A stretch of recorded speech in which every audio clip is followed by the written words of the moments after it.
ಇದು guardian bell. ಇದನ್ನು ನನ್ನ ವೈಫು ನನಗೆ ಗಿಫ್ಟಾಗಿ ಕೊಟ್ಟಿರೋದು. ಇದನ್ನು ನಾವು ಇಷ್ಟಪಡೋರಿಗೆ ಗಿಫ್ಟಾಗಿ ಕೊಡ್ಬೋದು, ಅಥವಾ ನಮ್ಮನ್ನು ಇಷ್ಟಪಡೋರಿಂದ ಗಿಫ್ಟಾಗಿನೂ ತಗೊಬೋದು. ಇದರಿಂದ ನಮಗೆ ಇವಿಲ್ ಸ್ಪಿರಿಟ್ ಹಾಗೆ ಬ್ಯಾಡ್ ವುಮೆನ್ನಿಂದ ಪ್ರೊಟೆಕ್ಷನ್ ಸಿಗುತ್ತೆ ಅಂತ ಹೇಳ್ತಾರೆ.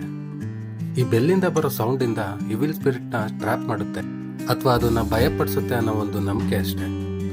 ಹಾಗೆ ನಾವು ಬೈಕಲ್ಲಿ ಟ್ರಿಪ್ ಹೋಗುವಾಗ ಅಥವಾ ಕಾಲೇಜ್ಗಾಗಲಿ ಅಥವಾ ಆಫೀಸ್ಗಾಗಲಿ ಹೋಗುವಾಗ ನಮ್ಮ ಜರ್ನಿ ಸೇಫ್ ಇರಲಿ, ಹಾಗೆ ಬೈಕಲ್ಲಿ ಯಾವುದೇ ಥರದ ಮೆಕ್ಯಾನಿಕಲ್ ಪ್ರಾಬ್ಲಮ್ಸ್ ಬರದೇ ಇರಲಿ ಅಂತ ಇದನ್ನು ಗಿಫ್ಟಾಗಿ ಕೊಡ್ತಾರೆ, ಹಾಗೆ ಗಿಫ್ಟಾಗಿ ತಗೊಳ್ತಾರೆ.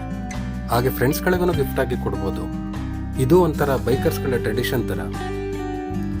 ಹಾಗೆ ಇದನ್ನು ಯೂಸ್ ಮಾಡೋದ್ರಲ್ಲೂ ಕೆಲವೊಂದು ರೂಲ್ಸ್ಗಳಿದೆ.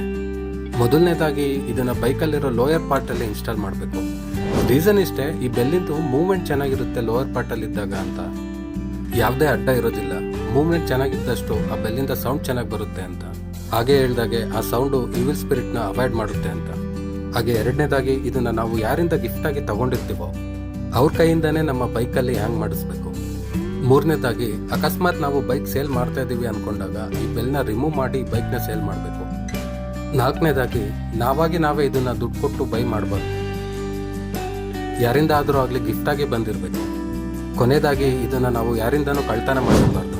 ಹಾಗೆ ಮಾಡೋದ್ರಿಂದ ಬ್ಯಾಡ್ ಲಕ್ ಫಾಲೋ ಆಗುತ್ತೆ ಅಂತ ಅಂತಾರೆ. ನೀವು ನಿಮಗೆ ಇಷ್ಟ ಇರೋರಿಗೆ ಅಥವಾ ನಿಮ್ಮ ಫ್ರೆಂಡ್ಸ್ಗಳಿಗೆ ಗಿಫ್ಟಾಗಿ ಇದನ್ನು ಕೊಡಿ. ಇದರಿಂದ ಅವ್ರ ರೈಡು ಸೇಫ್ ಆಗಿರುತ್ತೆ, ಹಾಗೆ ನೀವು ಇಷ್ಟಪಡೋರು ಸೇಫ್ ಆಗಿರ್ತಾರೆ ಅಂತ ಅಷ್ಟೇ.